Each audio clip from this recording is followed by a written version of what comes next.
चुका है। 1000 से ज्यादा मामले सामने आ चुके हैं और इतना ही नहीं, आधा दर्जन मौतें भी कोरोना की वजह से हो चुकी हैं। यानी चिंता बढ़ना लाजमी है, एहतियात भी बरतना है, सिस्टम को भी दुरुस्त करना है और अस्पतालों में भी व्यवस्था दुरुस्त होनी चाहिए। हमारे साथ बातचीत के लिए उज्जैन से अजय पटवा जुड़ रहे हैं, भोपाल से रमाकांत दुबे, इंदौर से मिथिलेश गुप्ता हमारे साथ हैं।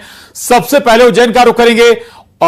अजय, उज्जैन में भी कोरोना ने दस्तक दे दी है, तैयारियां क्या नजर आ रही हैं सरकारी स्तर पर अस्पतालों में? जी देखिए, उज्जैन में एक जो मरीज जो निकला था जिसको इंदौर एडमिट किया गया है, लेकिन उज्जैन के माधवनगर अस्पताल और चरक अस्पताल में कोविड से निपटने के लिए पूरी तैयारियां हैं। ऑक्सीजन सिलेंडर से लेकर तमाम प्रकार की व्यवस्था कर रखी है। हमारे साथ में मैडम है माधवनगर अस्पताल की। मैम बताइए, जिस तरीके से कोविड के जो केस बढ़ रहे हैं उसको लेकर कितनी तैयारियां हैं आपकी? जी बिल्कुल, हम लोगों की पूरी तरह तैयारी है इस रूप में। हम लोग अभी भी हम लोग के पास अगर मरीज आते भी हैं थोड़ा बहुत सर्दी खांसी जुकाम में, तो हम उनको पूरी तरह काउंसिल कर रहे हैं कि बार बार अपने नाक और मुंह को हाथ ना लगाएं। अगर आप किसी भी पब्लिक प्लेस पे जा रहे हैं, बस स्टेशन, रेलवे स्टेशन पे, तो अपना नाक और मुंह ढक के रखें मास्क से। अपने हाथों को बार बार धोएं साबुन से, और ऐसा नहीं है कि आपने फटाफट से धो लिया। 1 से 1.5 मिनट हम लोग साबुन से धोएंगे और 15 सेकंड अगर आप सैनिटाइज कर रहे हैं तो। और यही कहना चाहूंगी, अपनी डाइट प्रॉपर रखें, प्रोटीन इंटेक अपना पूरा होना चाहिए, हरी सब्जियां और सीजनल फ्रूट खाएं, हाइड्रेटेड रहें, पानी पीते रहें। जी देखा जाए तो कोविड के लेकर जो वेरिएंट्स में जो साइलेंट अटैक के ज्यादा मामला बढ़ रहा है, उसको लेकर कैसे इसको पता चलता है और कैसे इसको ध्यान रखना चाहिए? देखिए, इसके लिए रूटीनली चेकअप बहुत जरूरी होता है। देखिए, ये हम लोग का हम लोग अगर थोड़ा बहुत भी आपको शंका लग रही है, चेस्ट पेन है या आपके कंधे में दर्द है, थोड़ा बहुत थकान लग रही है, सांस फूलना, अगर आपको थोड़ा बहुत भी ऐसी शंका लग रही है तो अपने नजदीकी स्वास्थ्य केंद्र पर जाकर तुरंत इस चीज की अपने चिकित्सक से सलाह लें। हमारे साथ में अभय भी ये स्वास्थ्य समिति के सदस्य हैं। अभय जी, आप बताइए, जिस तरीके से अस्पताल में किस प्रकार की तैयारियां आपकी तरफ से की रखी? देखिए, कोविड को लेके अभी माधवनगर चिकित्सालय में 10 बेड और चरक अस्पताल में 20 बेड आरक्षित किए गए हैं। इससे घबराने वाली कोई बात नहीं, हम पूरी तरह से हर प्रकार की स्थिति से निपटने के लिए तैयार हैं। आप बताइए, आप जैसे सड़कों पे घूमते हैं, पब्लिक में आते हैं, तो कैसे अपने आप को बचाव करें? सबसे पहले तो मास्क हम लगाएं, सबसे पहले प्रायोरिटी वही है, डॉक्टर द्वारा जो जारी हुई है। उसके बाद सोशल डिस्टेंसिंग का पालन करें, समय समय पे हाथ मुंह धोएं, हरी सब्जियों का सेवन करें, यही जहाँ तक। तो देखिए, कुल मिलाकर ये है कि बिल्कुल एहतियात बरतना होगा और उज्जैन में तैयारियां शुरू हो गई हैं। भोपाल का रुख करेंगे, रमाकांत दुबे हमारे साथ बने हुए। रमाकांत, भोपाल सबसे जो बड़े शहर है मध्य प्रदेश में, जब पिछली बार कहर बरपाया कोरोना ने, उन शहरों में शुमार था जहां सबसे ज्यादा कोरोना के मामले सामने आए थे। इस बार क्या तैयारियां हैं सिस्टम की?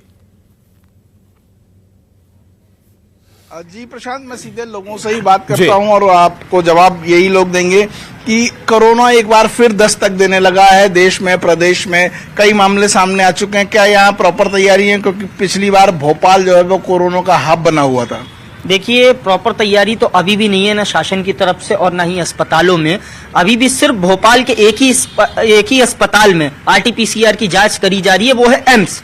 तो जब इतने बड़े अस्पताल में सिंगल इतनी घातक बीमारी कोरोना की जांच करी जा रही है, तो इससे आप समझ सकते हैं कि आने वाले समय में अगर प्रशासन की इसी तरह सख्ती रही और सख्त गाइडलाइंस जारी नहीं करी गई कोरोना को लेकर, तो कहीं ना कहीं दोबारा भी कोरोना के मामले ज्यादा बढ़ जाएंगे भोपाल में और हमें इस बार और ज्यादा कठिनाई का सामना करना पड़ेगा। इसलिए शासन को, प्रशासन को अभी से सख्त गाइडलाइन जारी करनी चाहिए और कोरोना जैसी घातक बीमारी से लड़ने के लिए पहले से ही तैयारी कर लेनी चाहिए। हमारे साथ और भी लोग मौजूद हैं, हम जानेंगे क्या भोपाल में कोरोना से लड़ने की तैयारियां हैं? अभी नहीं, अभी वर्तमान फिलहाल तो नहीं, और वैसे भी कोरोना दस्तक दे चुका है MP में। और अगर प्रशासन ने पूर्ण तैयारी नहीं करी, कठोर कदम नहीं उठाया है बीमारी के शुरुआती कदम में, तो हो सकता है हमें फिर वही त्रासदी झेलना पड़े जो हम पहले भी झेल चुके हैं।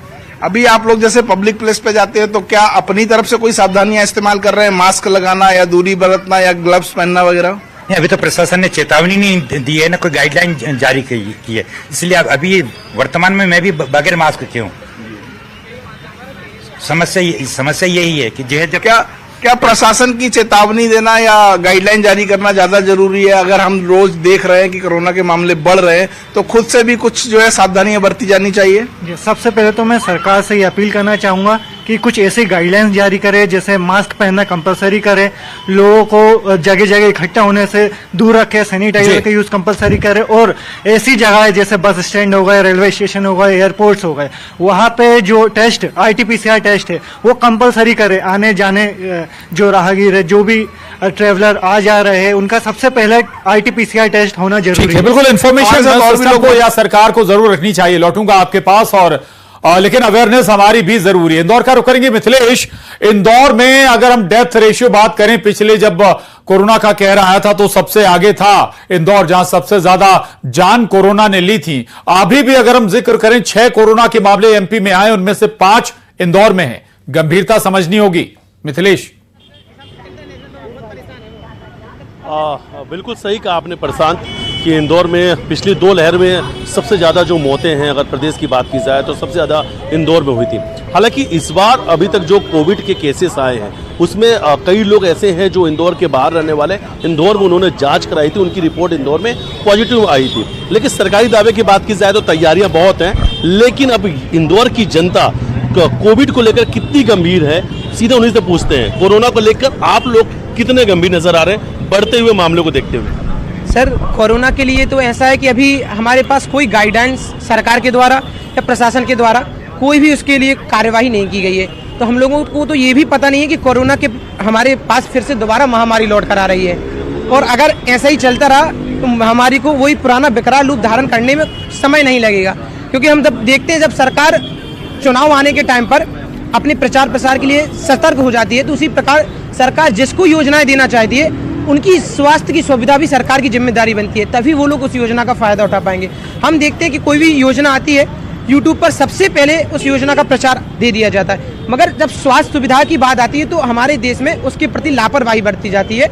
इसी का परिणाम हमारा कोरोना वायरस हमने पिछली बार भुगत चुके हैं, और अगर ये ही स्थिति अभी रही तो ये महामारी फिर से वही रूप ले लेगी।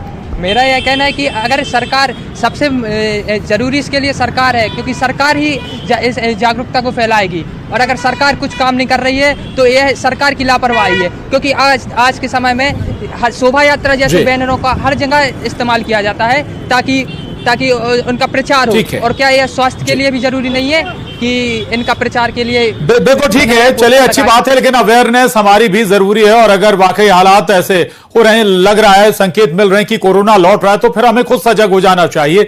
जरूरी नहीं कि हर बार इंतजार करें कि सरकार ही जब डंडा चलाएगी तभी हम गाइडलाइंस फॉलो करेंगे, मास्क लगाना शुरू करेंगे। आप सभी का शुक्रिया। मिथिलेश, रमाकांत, अजय, बहुत धन्यवाद जानकारी के लिए।